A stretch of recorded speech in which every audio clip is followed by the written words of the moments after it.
आता त्याची मोठी बातमी, खासदार रक्षा खडसे यांचा रावेर लोकसभेवरती दावा कायम आहे। आम्ही पक्षश्रेष्ठींच्या आदेशाचं पालन करू असे म्हणतायत रक्षा खडसे। कुठल्याही उमेदवारीबाबत वाद नाही। एकनाथ खडसे भाजपमध्ये आले तर आम्हाला आनंदच आहे। मला तिकीट दिलंच पाहिजे असा काही हट्ट नाही असंही रक्षा खडसे यांनी म्हटलेलं आहे। रावेर लोकसभेच्या विद्यमान खासदार भाजपच्या आपल्या सोबत आहेत। 3 लाखाच्या वरती मतदानाचा आकडा आपण पार केलेला होता। पुन्हा संधी काय दावा असणार आहे? बघा, दावा तर नक्कीच माझा राहीलच, कारण की 2 वेळा मला पक्षाने इथे संधी दिलेली आहे आणि लोकांनी सुद्धा मला चांगल्या मतांनी इथून निवडून दिलेलं आहे।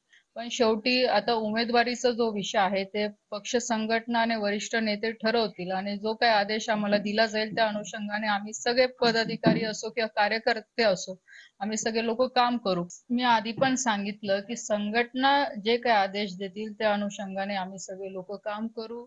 जर आदरणीय गिरीश भाऊ असतील, अशोक भाऊ असतील, अमोल हरिभाऊ जवळ असेल, अन्य कोणी असेल ज्यांना कोणाला तिकीट दिलं जाईल, अजून एखाद्या वेळेस अजून चौथं पाचवं नाव वेगळं सुद्धा येऊ शकतो किंवा माझं नाव सुद्धा येऊ शकतं, तर आम्ही सगळे मिळून काम करणारच आहे। कारण की विषय हा संघटनेचा आहे। भारतीय जनता पार्टीमध्ये लॉबिंग हा प्रकार नसतो, कारण की संघटना सुद्धा लक्ष ठेवून असते की कोणता कार्यकर्ता, कोणता पदाधिकारी कशा पद्धतीने काम करतोय। त्याच्यामुळे मला असं वाटतं की जो काम करेल नक्कीच पक्ष त्याचा विचार करून त्याला संधी दिलंच। नाथा भाऊ आले तर नक्कीच आम्हाला सगळ्यांना आनंदच आहे। 10 वर्ष मला पक्षाने संधी दिलेलीच आहे, त्याच्यामुळे मी काय असं हट्ट धरून नाही बसलेली किंवा तिसऱ्यांदा पण मला नक्कीच प्रयत्न माझा आहे आणि इतर लोकांचे पण आहेत।